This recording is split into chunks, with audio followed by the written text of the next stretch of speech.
Hi students, welcome back to learning journey. தண்ணியும் தாமரையுமாக இருந்தால் நமக்கு நல்லது. அதாவது வீட்டில் சில பேர் டிவி ஜாஸ்தி போடுவாங்க, சில பேர் சத்தமாக பாட்டு கேட்பாங்க.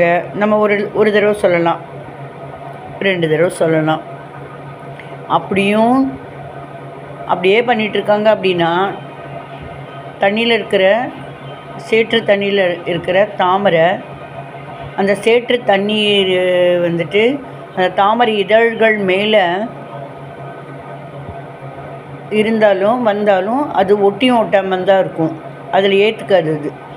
அந்த மாதிரி தொந்தரவுகளையெல்லாம் நம்ம பெருசாக ஏற்றுக்கக்கூடாது மனசில். எப்படி நம்ம வயிற்றுக்குள்ளே குழந்தை இருக்குது, அந்த குழந்தை வந்துட்டு அந்த இதுக்குள்ளே இருக்குது இல்லையா, அந்த ஒரு திரவத்துக்குள்ளே இருக்குது. ஸோ அந்தளவுக்கு வெளியில் இருக்கிற சத்தங்கள் அந்தளவுக்கு அஃபெக்ட் பண்ணாது. அந்த மாதிரி நம்மளை சுற்றி ஒரு படலம் இருக்கிற மாதிரி உருவாக்கிண்டு கண்டுங்க அனாதமாக இருக்கிறது நமக்கு நல்லது தரும். சரிங்களா?